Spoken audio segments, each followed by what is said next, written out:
Hello दोस्तों, आपका तहे दिल से स्वागत है। आज की रात हम एक ऐसी कहानी सुनने जा रहे हैं जिसमें नींद तो आएगी ही, लेकिन उसके साथ आपके दिल में एक हल्की सी जिज्ञासा भी जाग उठेगी। इस कहानी का नाम है गांव का चौकीदार, या कुछ और। गांव की तंग गलियों में एक बूढ़ा चौकीदार रात भर सीटी बजाता हुआ घूमता है। लोग हंसते हैं उस पर, कहते हैं, अरे इस छोटे से गांव में कौन सा चोर आएगा। लेकिन जब गांव में अजीब घटनाएं होने लगती हैं, रहस्यमयी पैरों के निशान, अचानक गायब होती चीजें और कुछ लोगों का अनचाहे हादसों से बच जाना, तब धीरे धीरे खुलता है कि ये चौकीदार सिर्फ चौकीदार नहीं है, वो है किसी पुरानी कसम का रखवाला। तो दोस्तों, जैसे जैसे आप इस कहानी में खोते जाएंगे, आपकी थकी हुई आंखों पर नींद उतरने लगेगी और दिल में एक अनजाना सुकून भी। अगर आपको भी ऐसी कहानियां सुनना अच्छा लगता है तो चैनल को सब्सक्राइब जरूर कीजिए और कमेंट में मुझे बताइए, क्या आपके गांव या मोहल्ले में भी कभी कोई ऐसा चौकीदार रहा है जिसकी असली कहानी शायद आज तक कोई नहीं जान पाया। अब रोशनी हल्की कर लीजिए, पंखे की आवाज़ सुनिए और धीरे धीरे आंखें बंद कर लीजिए, क्योंकि अब हम चल पड़ते हैं उस गली की ओर जहां चौकीदार हर रात सीटी तो बजाता था, लेकिन उसके पीछे छुपा था एक ऐसा राज जिसे सुनकर आप देर तक सोचते रह जाएंगे। बूढ़े चौकीदार का नाम था रामचरण, उम्र 70 के पार, मगर आंखें अब भी बाज सी तेज। उसका दुबला पतला शरीर, सफेद धोती और कांपते पैरों के सहारे हर रात उसी गांव की गलियों में घूमता, हाथ में लकड़ी की छड़ी और मुंह में सीटी। सूरज डूबते ही उसकी ड्यूटी शुरू हो जाती। गांव छोटा था, चारों ओर खेत, बीच में मिट्टी के घर और पेच्चे रास्ते। लोग एक दूसरे को परिवार मान लेते, मगर चौकीदार रामचरण को कोई बहुत गंभीरता से नहीं लेता। बच्चे पीछे से चुपके से सीटी वाला बाबा कहकर हंसते और भाग जाते। बड़े लोग भी अक्सर कहते, अरे रामचरण काका, कौन चोर आएगा इस बरसाती गांव में, तुम यूं ही रात भर नींद खराब करते हो। रामचरण बस हल्की मुस्कान देता और अपनी सीटी बजाते हुए आगे बढ़ जाता। किसी ने कभी उसके दिल में झांक कर नहीं देखा, किसी ने ये नहीं सोचा कि उसकी झुर्रियों के पीछे एक भारी बोझ छिपा है। गांव में जीवन सरल था, रोज वही खेतों का काम, तालाब किनारे औरतें कपड़े धोती, बच्चे पेड़ों के नीचे खेलते। मगर कुछ दिनों से अचानक अजीब घटनाएं होने लगी। एक रात लाला जी के घर से गेहूं से भरी बोरियां गायब हो गईं। किसी ने ताला तोड़ा नहीं, मगर सुबह आंगन खाली था। फिर अगली रात स्कूल से नई रखी गई किताबों का गट्ठर गायब हो गया। लोग सोच में पड़ गए, ऐसा पहले कभी नहीं हुआ था। गांव में चोरी का नामो निशान तक ना था, और सबसे रहस्यमयी बात यह थी कि हर सुबह चोरी वाली जगह पर अजीब पैरों के निशान मिलते, ना इंसान के ना जानवर के, जैसे किसी और ही दुनिया का कोई प्राणी आया हो। गांव के लोग डरने लगे। दिन में वे इन बातों को मजाक की तरह टाल देते, लेकिन रात ढलते ही दरवाजे भीतर से कसकर बंद कर लेते। रामचरण मगर हर रात अपने नियम पर अडिग था। जब वो सीटी बजाकर गलियों से गुजरता तो लोग खिड़की से झांकते और सोचते, शायद ये बूढ़ा दिखावे को सीटी बजाता है और चोरी वाकई कोई और कर रहा है।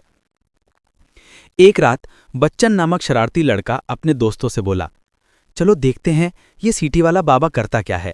अगर ये चोरी का राज है तो हम पकड़ लेंगे। वे 5-6 लड़के अंधेरे में छिपकर चौकीदार का पीछा करने लगे।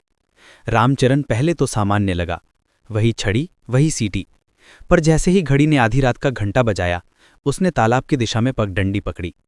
लड़के हैरान रह गए, उस रास्ते पर तो कोई नहीं जाता। तालाब किनारे जाते जाते अचानक रामचरण रुका। उसने दाएं बाएं देखा और जमीन पर सीटी रखकर दोनों हाथ जोड़ लिए। उसकी आवाज धीमी थी, जैसे किसी अदृश्य ताकत से बात कर रहा हो। मैं अभी जिंदा हूं, मेरी कसम अब भी पूरी है। जब तक सांस चलेगी मैं इस गांव की रखवाली करूंगा। लड़कों के रोंगटे खड़े हो गए। किससे बात कर रहा था वो बूढ़ा, और किस किस्म की बात कर रहा था? वे डर के मारे भागना चाहते थे, लेकिन तभी तालाब के उस पार से अचानक सरसराहट हुई। पानी की लहरें अनजान ढंग से हिली और किसी भारी चीज के चलने जैसे निशान दिखाई दिए। रामचरण बिना डरे सीटी उठाकर इतनी जोर से बजाने लगा कि पूरी घाटी में आवाज गूंज गई। लड़के अब सहम चुके थे, पर तभी तालाब के दूसरी तरफ कुछ चमकती आंखें उन्हें दिखीं। क्या ये वही रहस्यमय प्राणी था जो गांव में चोरी कर रहा था? बच्चन और उसके साथी पत्थर बनकर खड़े रह गए। रामचरण अब भी तालाब किनारे खड़ा था। उसकी सीटी की गूंज पूरे गांव और खेतों तक सुनाई दे रही थी। बच्चों को लगा ये आवाज सिर्फ डर भगाने के लिए नहीं, जैसे इसकी कोई और गुप्त शक्ति हो। तालाब के उस पार अंधेरे में चमकती हुई आंखें हिल रही थी, सरसराहट तेज हो रही थी और पानी के भीतर से बुलबुले उठ रहे थे। बच्चन ने अपने साथियों से फुसफुसाकर कहा, भाग चलो, ये कोई आदमी नहीं हो सकता। मगर उनके पैरों ने साथ नहीं दिया। डर था लेकिन उत्सुकता भी उतनी ही गहरी। रामचरण ने छड़ी जमीन पर ठोकी और स्पष्ट आवाज में बोला, पीछे हट जाओ, ये जगह बच्चों के लिए नहीं है। जो देखना था देख लिया, अब घर जाओ। बच्चे हड़बड़ा गए। उन्हें लगा जैसे इस बूढ़े को पहले से मालूम था कि वे उसका पीछा कर रहे हैं। रामचरण ने धीरे से अपनी जेब से लाल धागे का गुच्छा निकाला और तालाब की दिशा में उछाला। जैसे ही धागा पानी पर गिरा, वहां की हलचल रुक सी गई। आंखें धीरे धीरे अंधेरे में गायब हो गईं। रामचरण ने चैन की सांस ली और पीछे मुड़ा। तुम सब यहां क्यों आए? गांव की रखवाली मजाक नहीं है बच्चे। तुम्हारे खेल की कीमत पूरे गांव को चुकानी पड़ सकती है। बच्चन ने कांपती आवाज में पूछा, कौन था वो चमकती आंखें इंसान की तो नहीं थी? रामचरण चुप रहा। फिर उसने धीमी आवाज में कहा, जिस दिन मैं ये सीटी बजाना छोड़ दूंगा, उस दिन तुम सबको पता चल जाएगा वो क्या था। मगर तब तक तुम बच्चों को बस इतना जानना है, मैं यूं ही रात भर नहीं घूमता। ये चौकीदार सिर्फ ताले की रखवाली नहीं करता, बल्कि एक कसम निभाता है।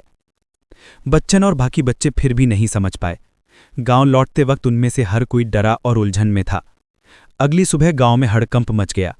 शुरू में लोगों को लगा चोरी हुक गई है, मगर अब मामला और गहरा हो चला था। काली महाधीर के सामने रखी दानपेटी पूरी खाली पाई गई। ये पहली बार हुआ था। औरतों में डर फैल गया। देवी का पैसा गायब हो गया तो इसका अर्थ शुभ नहीं है। गांव के बड़े बुजुर्ग चौपाल में जमा हुए। लालाजी ने गुस्से में कहा, यह सब चौकीदार की लापरवाही है। रात भर सीटी बजाता है पर चोरी रोक नहीं पाया। हमें नया चौकीदार रखना चाहिए। रामचरण शांत बैठा रहा। वो विरोध नहीं करता, बस सुनता। एक तरफ बच्चन और उसके साथी बैठकर सहमे हुए सब देख रहे थे। उनके मन में झगड़ा चल रहा था। क्या बताना चाहिए सबको जो पिछली रात देखा, या चुप रहना चाहिए? बच्चन में हिम्मत करके बोल ही दिया, मैंने अपनी आंखों से देखा है।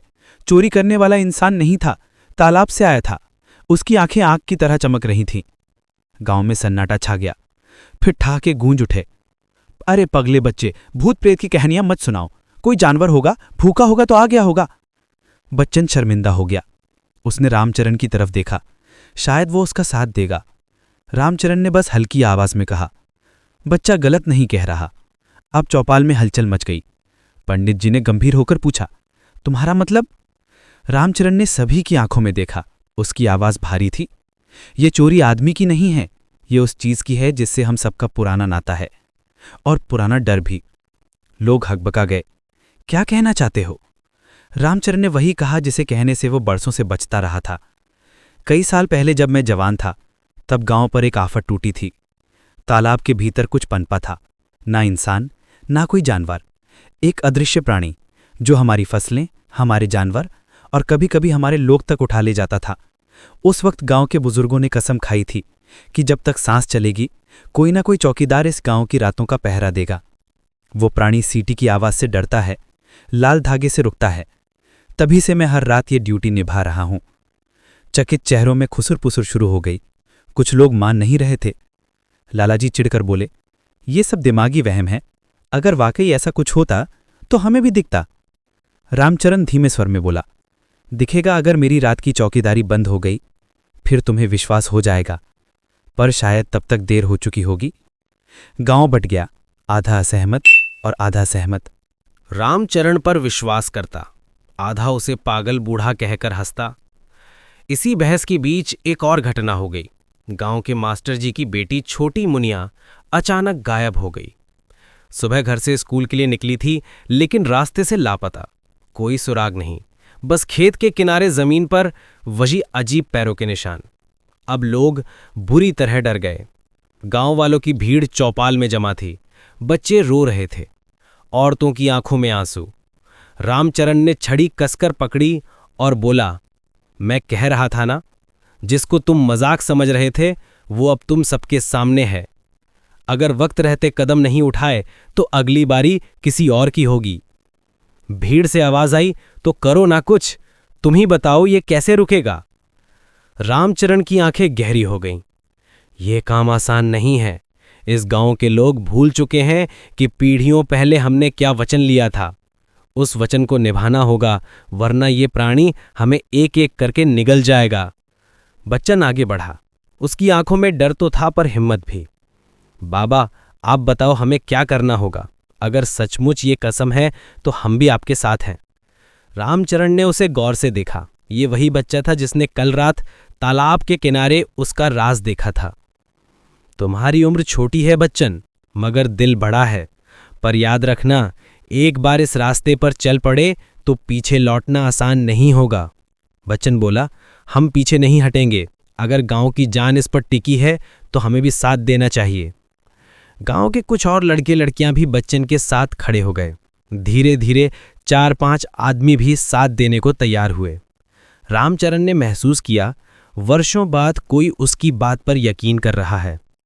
उसके सीने से भारी बोझ थोड़ा हल्का हुआ। लेकिन तभी अचानक बुरी घटना हुई।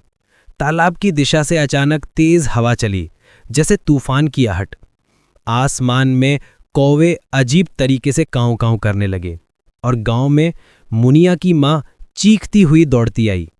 तालाब के पास मेरी बच्ची की चुन्नी पड़ी है। गांव वालों में हड़कंप मच गया। सब रामचरण की तरफ देखने लगे। रामचरण सीधा खड़ा हुआ।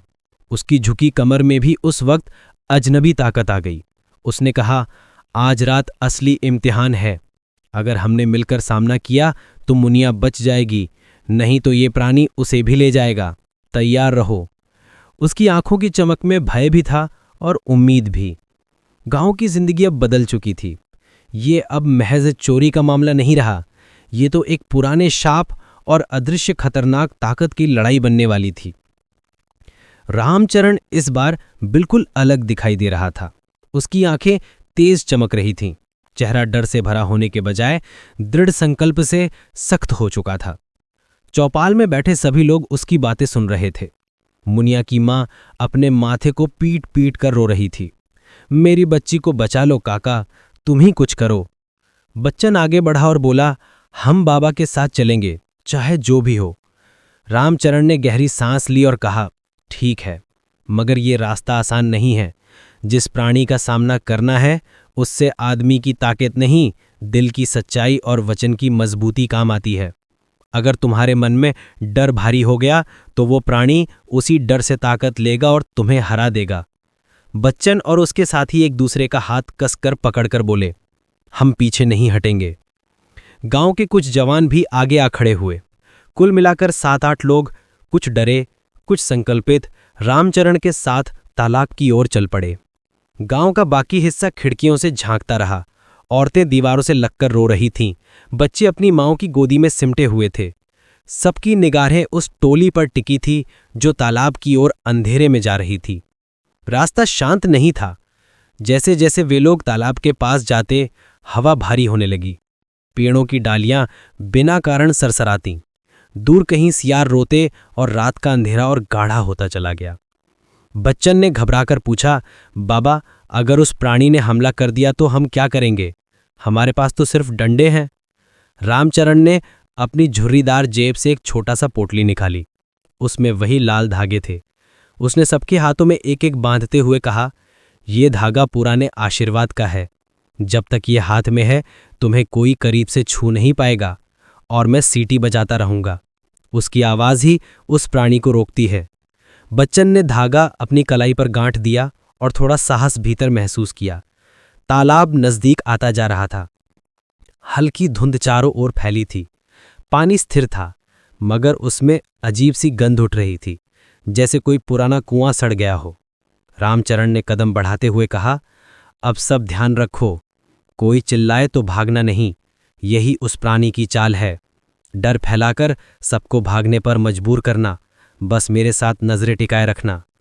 वे तालाब के किनारे खड़े हो गए। मुनिया का लाल रंग का चुनरी का टुकड़ा सचमुच वहीं पड़ा था, मिट्टी में भीगा हुआ। मुनिया की मां का रोते रोते बुरा हाल हो गया। वो जोर से चीख पड़ी, मुनिया! उसकी आवाज कानों से टकराई तो तालाब के पानी में अचानक हलचल मच गई। बुलबुले उठने लगे, लहरें तेज हो गईं और जैसे किसी भारी चीज ने हिलना शुरू कर दिया। सब लोग भय से पीछे हटे, मगर रामचरण आगे बढ़ गया। उसने हाथ उठाकर सीटी बजाई। पूरी घाटी में धमाकेदार आवाज गूंज गई। लहरें कुछ पल को थाम गई, मगर तभी पानी की सतह से एक काली आकृति उभरी। उसका चेहरा साफ नहीं था, मगर चमकती 2 आंखें अंधेरे को चीर रही थीं। वो इंसान जैसा दिखता, मगर उसके हाथ पांव बहुत लंबे और पंजे तेज थे। आवाज किसी गहरे कुएं जैसी गूंजी। कसम तोड़ दी, मेरी नींद क्यों भंग की?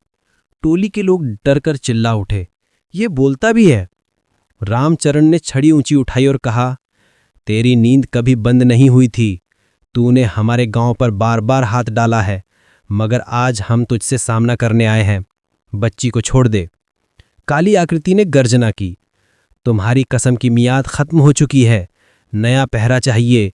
अब की बार 1 नहीं 7 बलि चाहिए, तभी रुकूंगा। टोली की लोग सहम गए।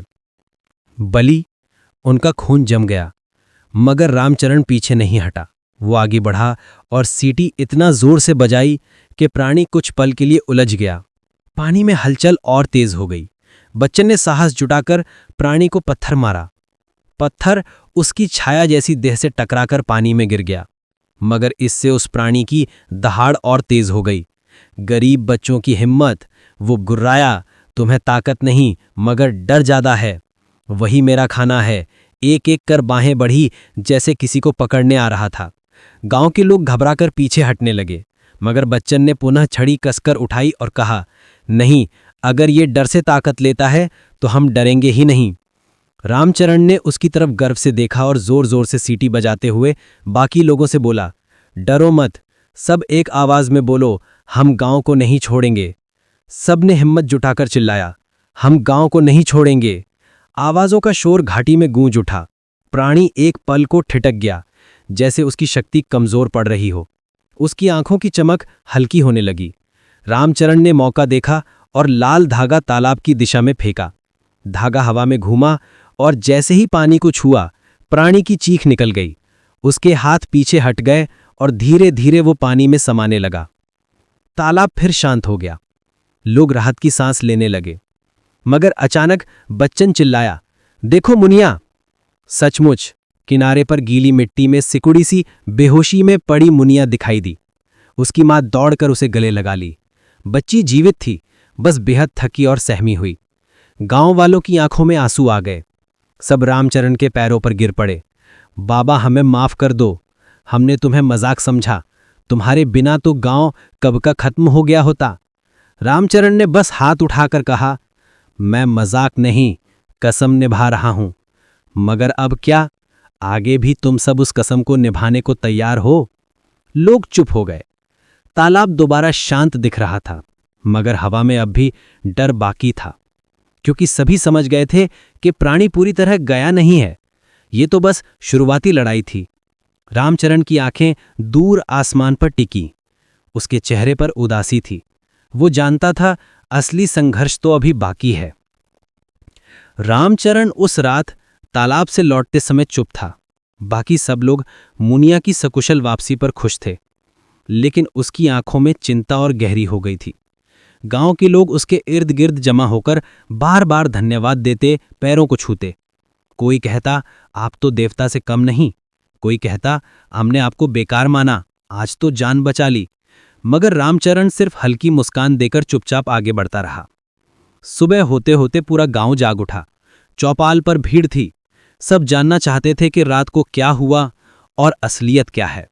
लालाजी, जो पहले रामचरण को नकार चुके थे, अब सबसे ऊंची आवाज में बोले, काका, अब हमें खुलकर बताओ, ये प्राणी कौन है और तू अकेले सालों से क्या करता आ रहा था? रामचरण ने गहरी सांस ली। फिर उसने अपनी छड़ी एक और टिका दी और ऊनी चादर को कसकर कंधे पर ठीक किया। वो चौपाल की चौखट पर बैठ गया और बोला, ये कहानी बहुत पुरानी है। तुम लोगों के दादा परदादा भी शायद ये सब ठीक तरह से याद ना रखते हों, मगर मैंने खुद देखा है। औरत, बच्चे, सब ध्यान से सुनो। ये सिर्फ कहानी नहीं, हमारे गांव का सच है। भीड़ शांत हो गई। बच्चे भी खेलना छोड़कर वहीं बैठ गए। रामचरण ने बताना शुरू किया, 50 साल पहले मैं जवान था, ताकतवर, फुर्तीला। उसी समय इस गांव में बड़ी सूखा पड़ा था। खेत सूख गए, नदियां सूख गईं। और लड़के और 2-3 जवान भी बच्चन के साथ खड़े हो गए। गांव का वातावरण बदला। अब तक सब डर के मारे छिप रहे थे, मगर पहली बार उनमें सामने आने की चाह जगी। रामचरण ने राहत की सांस ली, लेकिन फिर भी उसकी आंखें चिंतित थी।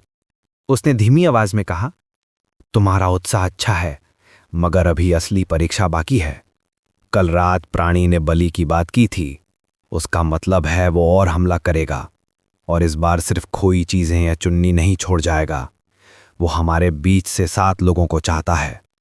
अगर हमने उसे रोका नहीं तो शायद गांव उजड़ जाएगा। औरतें डर से सिसक पाई। एक ने कहा, हे भगवान, हम क्या करें? ये तो साधारण इंसान का काम नहीं। रामचरण बोला, डरना नहीं, शक्ति डर में है। अगर तुम डरोगे वो जीत जाएगा। हमें मिलकर एक नई चौकीदारी बनानी होगी। फिर वे खड़े होकर तालाब की ओर इशारा करते हुए बोले, आज से रात में मैं अकेला नहीं रहूंगा। बच्चन और उसके साथी मेरे संग गश्त करेंगे। गांव के दरवाजे खुले रहेंगे, मगर हर गली में आशीर्वाद के धागे बांधे जाएंगे। हम सब मिलके इस कसम को नया जीवन देंगे। सिर्फ तभी गांव बचेगा। लोगों ने सिर हिलाया, कुछ कांपते हुए, कुछ हिम्मत जुटाकर रामचरण की बात मानने को तैयार हुए। पहली बार बुजुर्ग, जवान और बच्चे सब एक तरफ खड़े हो गए। रामचरण ने सबको देख मुस्कुराते हुए कहा, याद रखो, ये लड़ाई केवल छड़ी या सीटी की नहीं, ये हमारी एकता की है। अगर हम सब कंधे से कंधा मिलाकर डट जाएं, तो कोई ताकत हमें हिला नहीं सकती। सभी ने मिलकर तालाब की ओर प्रणाम किया। फिर पूरे गांव में लाल धागे बांधे जाने लगे। दरवाजों पर सिंदूर के चिन्ह बनाए गए, और उस रात से चौकीदार अकेला नहीं था। रामचरण के साथ बच्चन और 4-5 और किशोर भी चुने गए। प्रत्येक ने हाथ में छड़ी ली और कलाई पर धागा। गांव वालों ने पहली बार महसूस किया कि चौकीदार का बोझ सब में बांटा जा रहा है। रात छा चुकी थी। कानों में अब भी डर की गूंज थी, मगर इस बार गलियों में जब रामचरण की सीटी बजी तो उसके साथ 5 और सीटियां जवाब में सुनाई दी। गांव में एक अजीब सी हिम्मत दौड़ गई, लेकिन तालाब चुप नहीं था। पानी की सतह पर हल्की लहरें उठ रही थीं, जैसे अंदर से कोई बेसब्री से इंतजार कर रहा हो। आने वाली रातें अब साधारण चौकीदारी नहीं रहने वाली थीं। गांव ने कसम तो दोबारा निभानी शुरू कर दी थी, बट इसका मतलब था कि श्राप और गहराई से जाग चुका था। रामचरण अब अकेला नहीं था। गांव के नए साथी उसके साथ थे। बच्चन और उसके 5 दोस्त हाथों में छड़ियां लिए, सीटी मुंह में दबाए, रात के अंधेरे में उसके साथ गश्त कर रहे थे। गांव की गलियां वैसे तो शांत थी, मगर हवा भारी थी। लोग अपने घरों के भीतर से खिड़कियों से झांक रहे थे।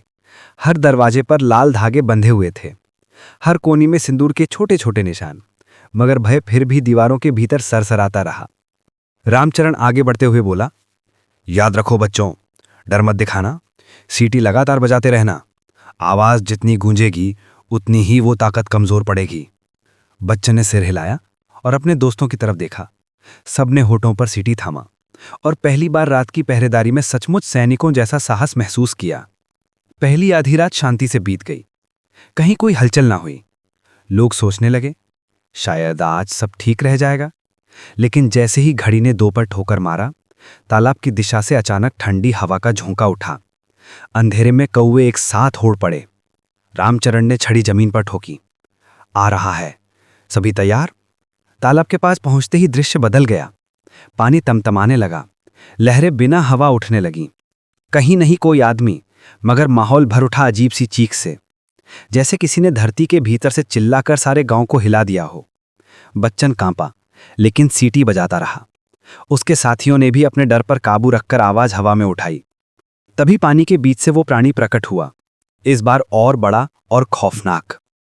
उसका शरीर आधा इंसानी, आधा छायादार। हाथों से पतली लताएं निकल रही थी जैसे सांप। उसकी आंखें लाल अंगारों जैसी चमक रही थीं। उसकी आवाज गूंजी, मैंने कहा था 7 बलियाओं, तुम सीटी बजाकर मुझे रोक नहीं पाओगे। साथ ही उसकी लताएं बढ़कर टोली की तरफ झपटी। गांव के 2 जवान पीछे हट गए, मगर बच्चन डटा रहा। उसने छड़ी उठाकर वार किया। आश्चर्य की बात यह कि छड़ी सचमुच प्राणी की लता को काट गई। चीख निकली और वो पीछे हट गया। रामचरण गर्व से बोला, सही कर रहे हो। छड़ी सिर्फ लकड़ी नहीं, इसमें पीढ़ियों का भरोसा है। यही इसे ताकतवर बनाती है। लेकिन प्राणी पीछे हटने वाला नहीं था। उसकी लताएं अब और तेजी से बढ़ीं। एक लता ने बच्चन के दोस्त गोपाल को जकड़ लिया और उसकी टांग पकड़कर खींचने लगी। गोपाल चीखने लगा, बचाओ, ये मुझे तालाब में खींच रहा है। रामचरण ने तुरंत सीटी बजाई और लाल धागा उसकी ओर फेंका। धागा जैसे ही लता से टच हुआ वो जलने लगी और गोपाल छूटकर गिर पड़ा।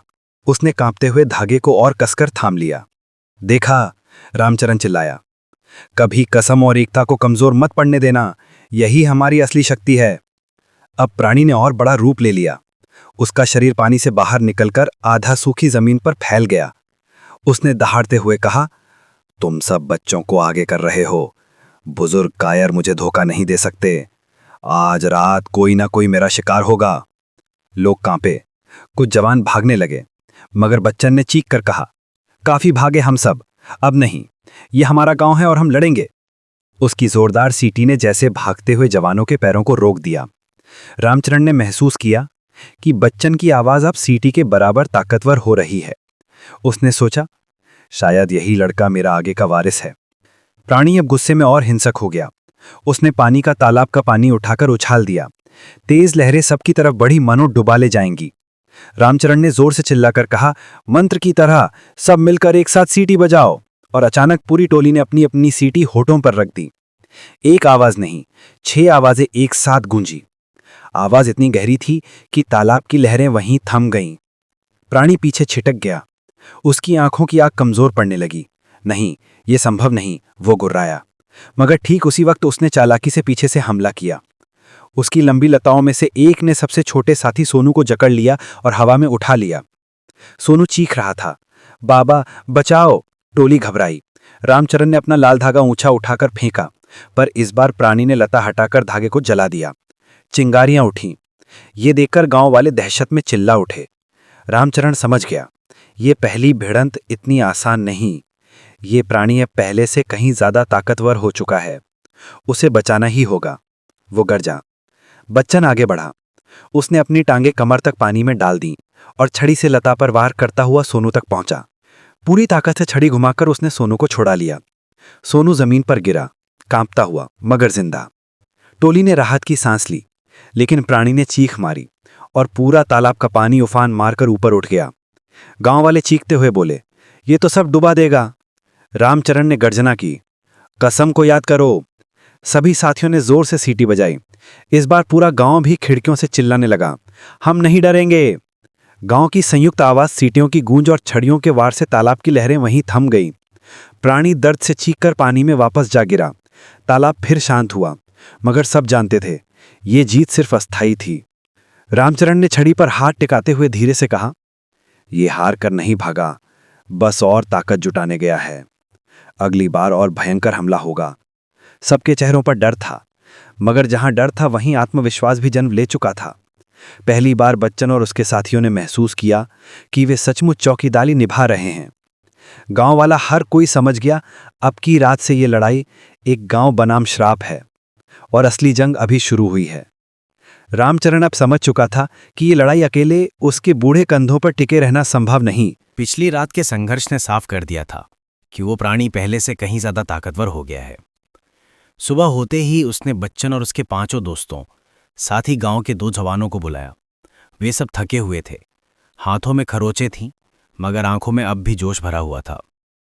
तुम सब ने बहादुरी दिखाई, रामचरण बोला, लेकिन बहादुरी सिर्फ छड़ी घुमाने से नहीं आती। असली ताकत भीतर से आती है। अगर दिल कांप गया तो हथियार किसी काम का नहीं। बच्चन ने पूछा, तो हमें क्या करना होगा बाबा? हम सीखने को तैयार हैं। रामचरण ने उन्हें चौपाल के किनारे पुराने नीम के पेड़ के नीचे बुलाया। उसके झोले से उसने कुछ पुरानी चीजें निकाली, मिट्टी की छोटी डिब्बियां, पीली मिट्टी के लेप और कुछ पुराने ताबीज। ये सब मेरे पिता ने मुझे दिए थे जब मैं चौकीदार बना था। इनका इस्तेमाल सिर्फ तब होना चाहिए जब लड़ाई सीधे जान पर बनाए। आज से तुम सब भी इन्हें सीखो। उसने सबसे पहले सीटी पकड़ाई। सीटी को सिर्फ फूंक मारने की चीज मत समझो, ये आवाज डर को काटती है। जब तुम शक्तिशाली अंदाज में बजाओगे, तुम्हारे भीतर का डर भी बाहर निकल जाएगा। सीटी बजाने का अर्थ है अपनी आत्मा की ताकत को जगाना। फिर उसने छड़ी उठाकर कहा, ये लकड़ी की छड़ी है, लेकिन वर्षों से इसमें हमारे पूर्वजों का आशीर्वाद है। जब तुम वार करते हो तो समझो तुम्हारे पीछे पूरा गांव खड़ा है। बच्चन और उसके साथी ध्यान से सुनते रहे। हर किसी ने छड़ी हाथ में लेकर अभ्यास किया। रामचरण ने कहा, वार करते समय आंखों में संकल्प रखो, डर नहीं, याद रखो, वो प्राणी डर पर पलता है। जो अपने हृदय से डर निकाल देगा वही उसे कमजोर कर पाएगा। उस दिन पूरा गांव इस अभ्यास को देख रहा था। बच्चे पहली बार खेल छोड़कर टोली की तरफ देख रहे थे और औरतें उनके लिए दुआएं मांग रही थीं। शाम ढलते समय रामचरण ने सबको चेताया, ध्यान रहे, आज रात वो प्राणी चुप नहीं बैठेगा। पिछली बार वो घायल होकर गया था, अब बदला लेने आएगा। इस बार वार गांव के किसी भी हिस्से में हो सकता है, तैयार रहना। रात गिरी। आधी रात तक सब ठीक रहा। सीढ़ी की आवाज़ें गांव की गलियों में गूंज रही थी। लोग अपने घरों में कुछ सुरक्षित सा महसूस कर रहे थे। लेकिन अचानक मंदिर की दिशा से जोरदार धमाका हुआ। लोग घबराकर बाहर झांके। मंदिर का दरवाज़ा अपने आप खुल गया था। धुएं सी काली परछाइयां भीतर से निकल रही थीं। रामचरण चिल्लाया, सब उधर चलो। टोली दौड़ पड़ी। मंदिर में घुसते ही उनके सामने भयावह दृश्य था। देवी की मूर्ति पर काला धब्बा फैला हुआ था, जैसे कोई अंधकार उसे ढकना चाहता हो। दियों की लौ अपने आप बुझ रही थी और उस अंधेरे के बीच से प्राणी की आवाज गूंज रही थी, तुम सीटी बजाकर सोचते हो मुझे बांध सकते हो, मैं तुम्हारे ईश्वर तक पहुंच चुका हूं। भीड़ मंदिर के बाहर खड़ी सहम रही थी। कोई भीतर जाने की हिम्मत न जुटा सका।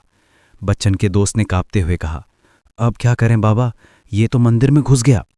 रामचरण ने दृढ़ आवाज में कहा, याद रखो, ईश्वर की शक्ति अंधकार से बड़ी होती है, पर हमारे भय ने ही इस प्राणी को भीतर घुसने दिया है।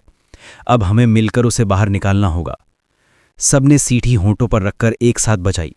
आवाज से मंदिर कांप उठा।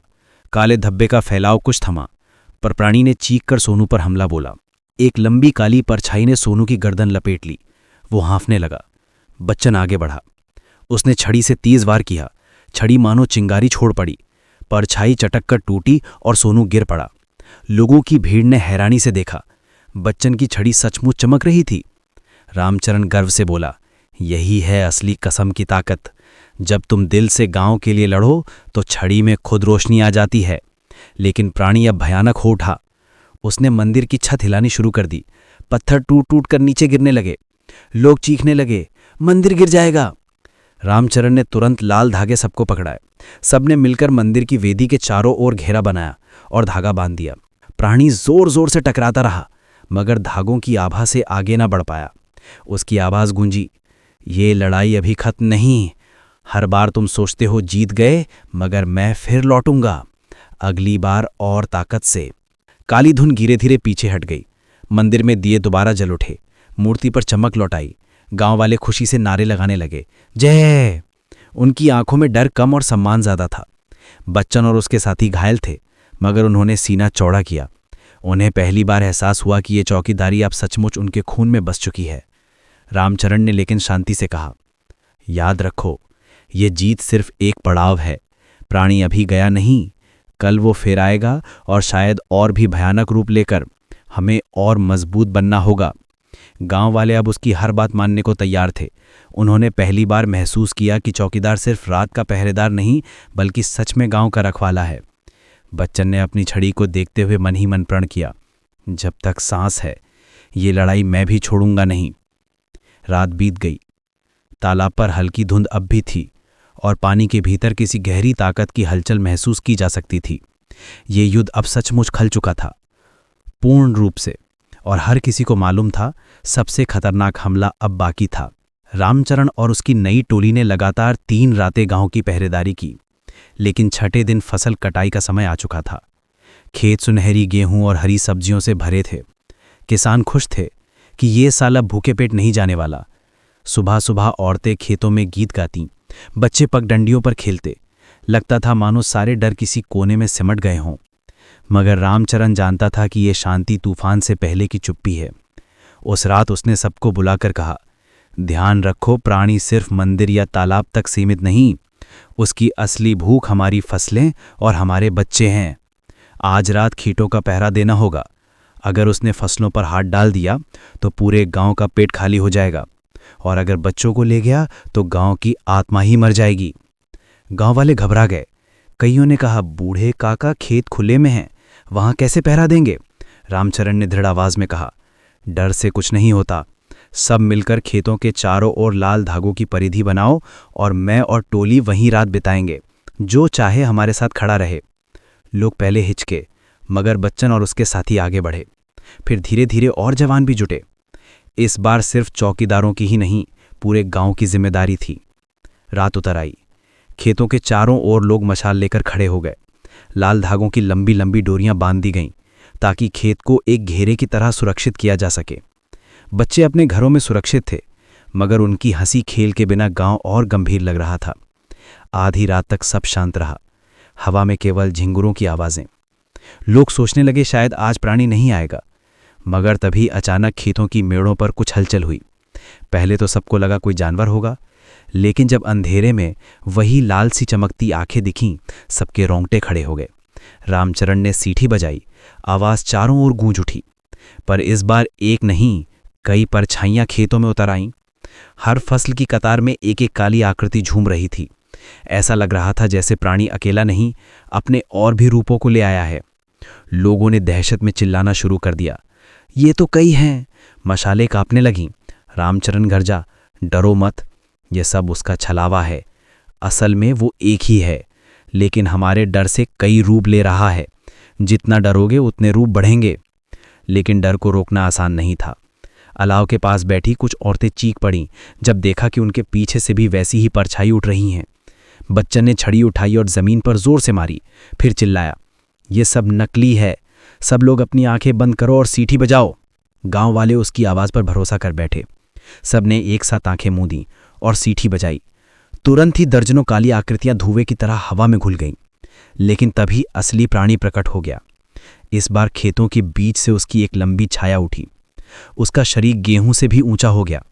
उसने दहाड़ते हुए हाथ फैलाए और बोला, तुमने मेरा अपमान किया है। अब ये फसलें मेरी होंगी और तुम्हारे बच्चों की हंसी भी। इसके साथ ही हवा तेज हो गई। बवंडर जैसा तूफान खेतों को झटकने लगा। फसलें झुक झुक कर टूटने लगीं। लोग दहशत से चिल्लाने लगे। रामचरण ने तुरंत अपनी टीम को इशारा किया। बच्चन और बाकी लड़के खेत के बीच में घुस गए और चारों कोनों पर खड़े होकर अपनी अपनी सीटियां बजाने लगे। आवाज इतनी संवेद थी कि हवा कुछ थमी। मशाले और देदीप्यमान होने लगीं। प्राणी ने गुस्से से लंबी लताएं फैलाकर फसलें उखाड़नी शुरू कर दीं। बच्चन ने वार किया। उसके वार से रोशनी निकलने लगी, पर तभी गांव के घरों से अचानक बच्चों के रोने की आवाज आई। सब चौंके, बच्चे बच्चे! औरतें चीख पड़ीं। गांव की गली से धुएं से अंधेरा निकलकर बच्चों के आंगन की ओर बढ़ रहा था। रामचरण समझ गया, ये चाल है। प्राणी ध्यान बटाना चाहता है। वो गरजा, 2 हिस्सों में बट जाओ, आधे खेत बचाओ, आधे बच्चे। गांव वाले बेतहाशा दौड़ने लगे। कुछ खेत में टिके रहे, कुछ बच्चों के घरों की दिशा में। बच्चन ने अपने दोस्तों से कहा, मैं खेत संभालता हूं, तुम लोग बच्चों के पास जाओ। उसकी छड़ी अब चमक रही थी। उसने अकेले उस विशाल छाया पर वार करना शुरू कर दिया। हर बार जब वो छड़ी उठाता, रोशनी की लहर उठती और फसलों की कतार फिर सीधी हो जाती। दूसरी ओर सोनू और गोपाल घरों की ओर दौड़े। वहां बच्चों को घेरने की कोशिश कर रही काली धुंध को उन्होंने सीठी और लाल धागों से रोका। औरतें भी साहस जुटाकर अपने आंगनों में दिए जलाने लगी। पूरा गांव एकजुट होकर लड़ रहा था। प्राणी अब पागल हो चुका था। उसने चिल्लाकर कहा, तुम सब मुझे बार बार रोक सकते हो, मगर जीत नहीं सकते। जब तक तुम्हारी कसम पूरी नहीं टूटेगी, मैं लौटता रहूंगा। रामचरण ने डटकर जवाब दिया, जब तक तुम लौटते रहोगे, हम भी डटकर खड़े रहेंगे। कसम कभी नहीं टूटेगी। इस बार रामचरण और बच्चन दोनों एक साथ सीटी बजाने लगे। आवाज ऐसी थी मानो आसमान भी कांप उठा। चारों ओर खड़े गांव वाले भी अपने अपने बर्तनों और ढोलक पर जोर जोर से बजाने लगे। शोर बढ़ता गया और प्राणी की छाया छोटे छोटे टुकड़ों में बिखरने लगी। आखिरकार उसने एक लंबी चीख मारी और धुएं के गुब्बार की तरह रात के अंधेरे में उड़ गया। खेत शांत हो गए। बच्चों के रोने की बनाकर तालाब को घेर देंगे और अग्नि वो बच्चन की हिम्मत है। गांव भर में कानाफूसी शुरू हो गई। औरतें बोली, अगर यही इसका अंत है तो हम भी अपने दीपक लेकर तैयार रहेंगे। बच्चों ने गीत गुनगुनाते हुए कहा, हम भी दिए जलाएंगे। रामचरण की बूढ़ी आंखों में आंसू आ भर आए। दशकों तक वो अकेला इस कसम को निभाता रहा था। लोग उसे मजाक समझते रहे और आज पहली बार पूरा गांव उसके साथ एकजुट खड़ा था। रात उस निर्णय के साथ बीती। लोग मिट्टी इकट्ठी करने लगे। औरतें घर घर से दिए और घी तैयार करने लगी। जवान बांस और छड़ियां लेकर तालाब के चारों ओर सुरक्षा का घेरा बांधने लगे। लेकिन उसी समय तालाब के पानी में असामान्य हलचल उठी। दूर से देखा तो लग रहा था मानो पानी खौल रहा हो। कुछ बच्चों ने इसे देख लिया और दौड़ते हुए चौपाल में आकर चीख पड़े, बाबा तालाब में कुछ हो रहा है। रामचरण उठ खड़ा हुआ, उसकी आंखें चिंता से सिकुड़ गई। वक्त सोचा से भी जल्दी आ गया है, उसने गंभीर स्वर में कहा। अब वह खुद हमें रोकने निकलेगा, तैयार हो जाओ, असली जंग अब शुरू हुई है। गांव के सारे लोग घेर में खड़े रहे। सीटी, छड़ी, मिट्टी, धागा और दिए, हर हाथ में अब कुछ था। सब जानते थे कि अगली रात साधारण रात नहीं होगी, वे जीवन मरण का निर्णय लेकर आएगी। रामचरण की आंखें रात के अंधकार में तेज चमक रही थी।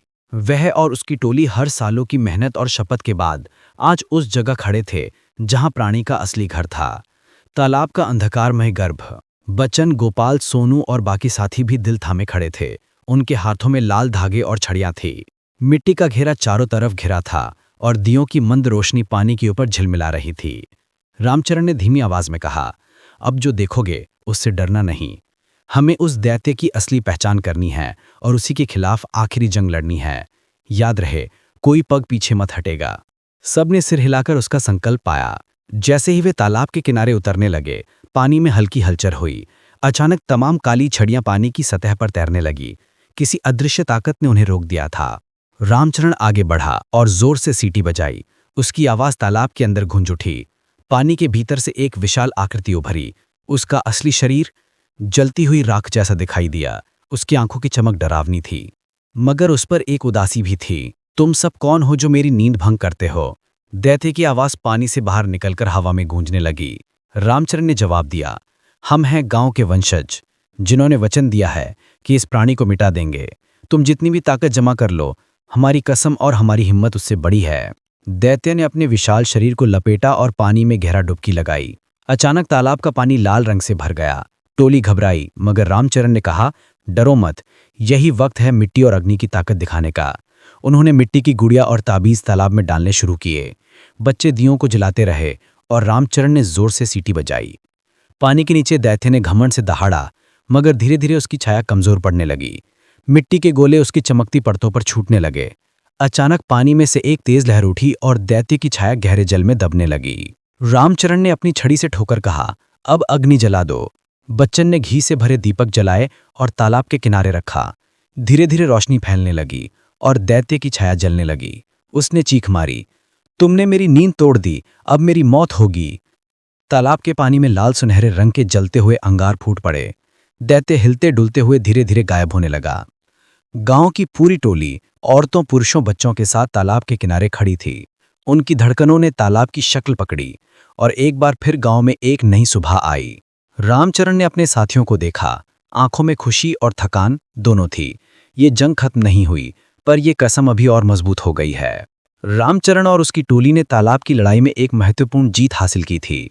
गांव में पहली बार उस प्राणी के भय को थोड़ी राहत मिली। लोग उम्मीद के साथ सुबह उठने लगे। लेकिन असली परीक्षा अभी बाकी थी। कहते हैं कि हर बड़ी लड़ाई के बाद एक नई जंग छुपी होती है, और ये बात पूरी तरह सच साबित हुई। रातों की गश्त जारी थी। गांव के चारों ओर लाल धागे और दियों की रोशनी फैली थी। मगर उस दिन गांव में कुछ अजीब सा माहौल था। कई लोग मिले बिना परेशान लग रहे थे। कुछ ने संगठित होकर घरों से बाहर निकलना कम कर दिया था। रामचरण के गहरे अनुभव ने कहा कि यह साधारण डर नहीं, बल्कि कहीं से अंदर से उपजा खतरा था। एक दिन उसने बच्चन को बुलाया। कुछ लोग भीतर से हम पर हमला कर रहे हैं, डर का नहीं बल्कि धोखे का। बच्चन ने पूछा, कैसे बाबा, हम सब तो एकजुट थे। रामचरण ने गंभीरता से कहा, सारे गांव का दिल एक नहीं होता। कुछ ऐसे भी होते हैं जिन्हें प्राणी की ताकत में फायदा दिखता है। वे हमारे बीच में छुपे रहते हैं और धीरे धीरे चैन तोड़ते हैं। अगले कुछ दिनों में छोटी छोटी घटनाएं हुई। खेतों में जहरीली फसलें, बच्चों का बुखार और घरेलू सामान का गुम होना। लेकिन स्कूल के मास्टर ने ध्यान दिलाया कि यह सब गांव के अंदर ही किसी की साजिश लगती है। रामचरण ने गांव वालों को एकत्र किया। आज रात हम उस दुश्मन का सफाया करेंगे। रात आते आते स्थिति गंभीर हो गई। एक एक कर कई लोगों के घरों से लकड़ी और धातु की छोटी छोटी वस्तुएं गायब हो गई। गांव के सबसे भरोसेमंद युवक सोहन अचानक गायब हो गया। सबकी आंखों में डर बैठ गया। रामचरण ने कहा, यह वह लड़ाई है जो मुझे सबसे ज्यादा डराती है। लड़ाई तो हम प्राणी से लड़ सकते हैं, पर यहां हमारे बीच का धोखा है। बच्चे ने आवाज उठाई, हमें धोखा देने वाला कौन है? रामचरण ने जूं ही कहा, किसी को शक नहीं बल्कि ध्यान देना होगा। गांव में शोर मचा। करीब आधा गांव एक दूसरे पर शक करने लगा। अचानक गांव के सबसे बुजुर्ग हरिदास ने कहा, मुन्ना लाल ही है। पहले से मैं देख रहा हूं कि उसकी बातें अजीब हैं। वह अक्सर अकेला चलता है और कभी-कभी गांव के गुप्त कोनों में जाता है। सबकी निगाहें मुन्ना लाल पर गई, जो गांव का एक नौजवान था, पर रमूसी स्वभाव वाला। लोगों के विश्वासघात की खबर अब तेजी से फैली। मुन्ना लाल को बाकी टोली ने पकड़ा और उसके सामने सवाल जवाब किए। मुन्ना लाल चिल्लाया, मैंने गांव को नुकसान पहुंचाने के लिए कुछ नहीं किया। ये सब प्राणी की चाल है जो हम सबको लड़वाना चाहता है। रामचरण ने गंभीर लहजे में कहा, अगर तुम सचमुच निर्दोष हो तो अपने आप को साबित करो। गांव के बाकी लोगों को यह विश्वास दिलाओ। गांव में फूट पड़ गई। कुछ लोग मुन्ना लाल पर शक छोड़ने लगे, वहीं कुछ ने उसे सही माना। शाम होते होते रामचरण ने सब लोगों को कहा, कहीं ऐसा न हो कि हम खुद में लड़ते रहें और प्राणी कहीं शक्तिमान हो जाए। सोचना पड़ेगा। और टोली को 2 हिस्सों में बांट दिया। एक दल मुन्ना लाल के साथ छुपे दुश्मन की जांच करने निकलेगा, जबकि दूसरा दल प्राणी की गतिविधियों पर नजर रखेगा। गांव में खुफिया कार्रवाई शुरू हुई। रात को गुआघरों और झोंपड़ियों के बीच छिपकर टोली घूमने लगी। मुन्ना लाल की शक्ल में छुपा हुआ असली दुश्मन जल्द ही पकड़ा गया। वो गांव का अपना ही नकली आदमी था, जो प्राणी की ताकत हासिल करने के लालच में गांव के लोगों के बीच फूट डाल रहा था। वो प्राणी के साथ गुप्त संपर्क में था और गांव की दुर्बलता का फायदा उठा रहा था। रामचरण ने उसे पकड़कर गांव वालों के सामने पेश किया। सारे गांव में एक बार फिर शोर मच गया। कत्ल की सजा या माफी? रामचरण ने कहा, हमारा लक्ष्य केवल सजा नहीं, सुधार भी है। तभी गांव आगे बढ़ सकता है। मुन्ना लाल ने पश्चाताप किया। उसने कहा, मैं डर और लालच में फंसा था। अब मैं अपने अपराध स्वीकार करता हूं और पूरी मदद करूंगा। गांव वालों ने उसका हाथ थामा। पहली बार उनका दिल टूटे हुए जख्मों से जुड़ रहा था। इस बीच प्राणी ने महसूस किया कि गांव के अंदर भी ताकत जाग रही है। वो अब और भी ज्यादा हिंसक हो गया। उसने गांव के भयंकर रूप में हमला करना शुरू किया। रामचरण और उसकी टोली ने अपने दुश्मनों से लड़ते हुए गांव को बचाने की नई जंग शुरू की। कमजोर होते दिलों के बीच मजबूत होता गांव का भरोसा कि जब लोग एक दूसरे को समझेंगे तभी वे इस रहस्यमय ताकत को परास्त कर पाएंगे। रामचरण ने महसूस किया कि लड़ाई अब केवल प्राणी के खिलाफ नहीं है। गांव में बाहरी खतरा और अंदरूनी संकट दोनों की आंधी आई हुई थी। रात के सन्नाटे में गांव के दरवाजे बंद थे, मगर भीतर अजीब हलचल थी। लोग डर और शंका के बीच जीने लगे थे। एक रात जब रामचरण, बच्चन और टोली तालाब की गश्त कर रहे थे तो दूर की पहाड़ियों से अंधेरे में तेज भगदड़ मची। गांव की महिलाएं चीख पुकार कर कहने लगीं कि बाड़ी से बाहर आदमी आए हैं। यहां उस बाहरी खतरे की पहली झलक थी। कोई बाहरी दल सांझ के बाद गांव पर हमला कर रहा था, किसी अज्ञात मकसद से। रामचरण ने तुरंत टोली को संभाला। सब संभलो, ये लड़ाई अब दोगुनी हो गई है। ना सिर्फ दैत्य से बल्कि इंसानों से भी लड़ना होगा। बच्चन ने हथियार उठाया और कहा, बाबा, हमें गांव को बचाना होगा। हमारा कसम टूटनी नहीं चाहिए। लेकिन ये लड़ाई भौतिक ही नहीं थी। गांव के अंदर पिछले दिनों की फूट, शक और डर ने कई लोगों को एक दूसरे से दिया था। रात की पहली वारदात हुई जब गांव के एक हिस्से में आग लग गई। पता चला कि ये आग किसी ने जानबूझकर लगाई थी। गांव के बीचों बीच तनाव फैल गया। रामचरण ने बड़ी मुश्किल से लोगों को शांत किया। ये काम वही कर सकते हैं जो गांव को नहीं बचाना चाहते। हमें दोनों खतरे से पंगु नहीं होना है। गांव के कुछ लोग साथ आए और कुछ ने धोखे की राजनीति शुरू कर दी। गांव की एक बड़ी रंजिश जिसने प्राणी के भय से भी ज्यादा नुकसान पहुंचाया। रामचरण ने बच्चन को कहा, देखो बेटा, अब हमने ना सिर्फ बाहरी धावा रोकना है बल्कि गांव के भीतर की टूट को भी जोड़ना होगा। इसी बीच गांव के कुछ युवक जो पहले साथ थे एक दूसरे के खिलाफ खड़े हो गए। दोस्ती की जगह शक और द्वेष ने ली, लेकिन रामचरण और उसकी टोली सद्भाव की नई नींव रखने के लिए जुट गए। उन्होंने गांव के लोगों को समझाने और साथ लाने का काम शुरू किया। एक दिन रामचरण और बच्चन ने गांव के मुख्य बाग में सभा आयोजित की। उन्होंने कहा, हमें याद रखना होगा कि हम एक परिवार हैं। जो लड़ाई बाहर है उससे निडर होकर लड़ना है और जो झगड़ा अंदर है उसे समाप्त करना है। सभा में लोगों ने अपने मन की बातें बताईं, गुस्सा दिखाया, पर धीरे धीरे सभी ने समझा कि टूटना नहीं चाहिए। आगे बढ़कर रामचरण ने गांव के बुजुर्गों और युवाओं को साथ लेकर सुरक्षा की नई रणनीति बनाई। गांव के चप्पे चप्पे पर दोहरी गश्त रखी गई। रात के अंधेरे में गांव के बाहर छुपे असली दुश्मनों के कदमों की आवाजें सुनाई देती, मगर अब गांव वालों का दिल मजबूत था। बच्चन ने कहा, अब चाहे जितना भी खतरा आए हम पीछे नहीं हटेंगे, ये गांव हमारी जान है। रामचरण ने सीटी बजाई और गांव के सभी लोगों से सहकार्य की अपील की। सब एक साथ आओ, डर को मात दो, हमारी एकता ही सबसे बड़ी ताकत है। गांव ने न केवल प्राणी और बाहरी हमलावरों का सामना किया, बल्कि अपने टूटे हुए रिश्तों को भी जोड़ा। ये जंग जितनी बाहरी थी उतनी ही भीतर की लड़ाई भी थी। गांव का चौकीदार रामचरण, बच्चन और उनकी टोली ने साबित किया कि कसम और एकता से हर अंधेरा मिटाया जा सकता है। और इस जंग के बीच गांव ने पहली बार सच में समझा कि डर और डराने वालों से लड़ने का मतलब है सबसे पहले अपने दिलों में एक दूसरे को अपनाना। रामचरण की आंखों में पिछले दिनों की लड़ाइयों के निशान थे, लेकिन अब उनके चेहरे पर दृढ़ता की नई चमक थी। गांव में जो बड़े संकट बीत रहे थे, उनमें से एक तो बाहरी और आंतरिक दुश्मनों से जूझना था, वहीं एक गहरा और अनपेक्षित रहस्य भी उजागर होने वाला था। गांव के बुजुर्गों के अनुसार जो ग्रंथ रामचरण ने पहले पढ़ा था, उसमें एक और कथा छिपी हुई थी, जो प्रधान गांव को अंततः बचा सकती थी, पर उसके लिए पूरी पंचायत को एक साथ आना होगा। रामचरण ने गांव के सभी लोगों को बुलाकर कहा, अब तक हमने अपनी ताकत के बारे में बहुत कुछ सीखा है, लेकिन ये लड़ाई सिर्फ बाहरी और अंदरूनी दुश्मनों की नहीं है। इस गांव में एक और भी बड़ा खतरा है जो लंबे समय से हमें छुपा कर रहा है। लोग उत्सुक हुए, लेकिन साथ में भयभीत भी। रामचरण ने धीरे धीरे वो कथा सुनानी शुरू की, जिसमें बताया गया कि उस तालाब की गहराई में एक और रहस्यमय शक्ति थी। प्राणी वही था जो वर्षों से गांव को त्रस्त करता आया था, लेकिन उसके साथ साथ एक अंधकारमय छाया और थी, जिसे गांव का साया कहा जाता था। गांव का साया वो रहस्यमय ताकत है जो गांव के अंदर बसे डर, नफरत और झगड़ों से पैदा हुई है। जब तक हम अपने मन और दिल से उस साये को नहीं मिटाएंगे, तब तक वो बढ़ता रहेगा और गांव को चीरता रहेगा। रामचरण की आवाज भारी थी, जिस दिन हम अपने बीच के फूट और नफरत को खत्म कर लेंगे, उसी दिन उस साये का भी अंत होगा। गांव के बुजुर्गों और युवाओं में ये बात फैल गई। उनमें से कईयों ने आंखें बंद कर गहरी सोच में डूब गए।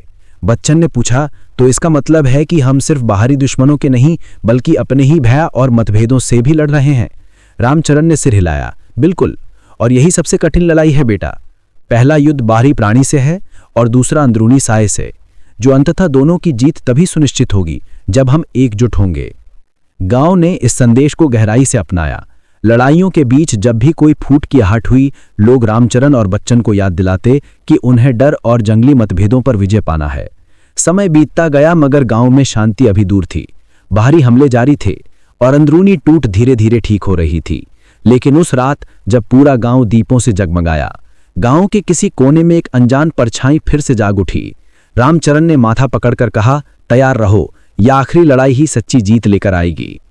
गांव की गलियां चुप थीं, लेकिन उस चुप्पी में एक भीषण तूफान की आहटें थी। रामचरण और उसकी टोली ने कई हफ्तों की कड़ी मेहनत के बाद उस क्षण का इंतजार किया था जब वे प्राणी के खिलाफ अंतिम बार करेंगे। रात का अंधेरा छाया हुआ था और पूरे गांव में दियों की रोशनी दमक रही थी। लाल धागे चारों ओर बंधे, मंदिर से लेकर तालाब तक हर जगह सुरक्षा के प्रतीक थे। गांव के हर व्यक्ति ने अपने हृदय में कसम बांधी थी, इस बार प्राणी को जड़ से मिटा देंगे। रामचरण ने चारों ओर देखा, बच्चन और बाकी के चेहरे पर भी दृढ़ता थी। ये लड़ाई केवल भौतिक हथियारों की नहीं, बल्कि आत्मा की थी। जैसे ही वे तालाब के पास पहुंचे, हवा में एक अजीब सी सहरन दौड़ गई। पानी धीरे धीरे लालिमा लिए कांपने लगा। प्राणी का काला साया उभरने लगा। उसकी आंखें आग की तरह चमक रही थी और उसका गर्जना पूरे गांव में गूंजने लगा। तुम्हारे वचन मुझे कभी नहीं रोक पाए, लेकिन इस बार मैं तुम्हारा अंत लाने आया हूं। रामचरण ने बिना घबराए छड़ी उठाई और जोर से सीटी बजाई। उसका सुर बाकी गांव वालों की सीटियों से मिला और आवाजें तालाब के ऊपर गरजने लगी। प्राणी, तुम्हें डर का मिथ्या साया मेरी रोक नहीं सकता। रामचरण ने कहा, आज दिखाओ हमें तुम्हारा असली भय कौन है। प्राणी ने अपनी लंबी धुंधली छाया के साथ हमला किया। लताओं ने गगन को छू लिया, मगर गांव के लोग, बच्चन, गोपाल, सोनू और बाकी अपने दृढ़ संकल्प और एकता की शक्ति से डटे रहे। उन्होंने दीपों को जलाया, मिट्टी और लाल धागे को पानी में फेंका। उनका संयोजन प्राणी की छाया को कमजोर कर रहा था। रामचरण ने गहराई में जाकर प्राणी के शरीर की ओर अपना हाथ बढ़ाया। उसकी छड़ी ने एक चमकदार प्रकाश छोड़ा। उसकी शक्ति से प्राणी की आंधियां शांत होती चली गईं। यह शक्ति है गांव की एकता की, वो कसम जो हम सब ने निभाई है। अकेले मैं नहीं, हम सब की ताकत है जो इस प्राणी को हराएगी। धीरे धीरे प्राणी की छाया टूटने लगी। उसने अंतिम दहाड़ लगाई और तालाब के जल में समा गई। गांव वाले जीते, पर उनकी जीत भावना से ज्यादा प्रेम और विश्वास की जीत थी। रामचरण ने बाहें फैलाकर सबको आशीर्वाद दिया। याद रखो, ये लड़ाई हम सबकी है, और जब हम एकजुट रहते हैं तो कोई भी ताकत हमें हरा नहीं सकती। बच्चन ने सीटी बजाई। उस आवाज में जितनी ताकत थी, उससे गांव की गलियां फिर से जीवित हो उठी। गांव की शाम को शांति और आनंद ने घेर लिया। बुजुर्गों ने कहा, आज हमने ना केवल शैतान पर जीत हासिल की, बल्कि अपने भीतर की सबसे बड़ी लड़ाई भी जीती।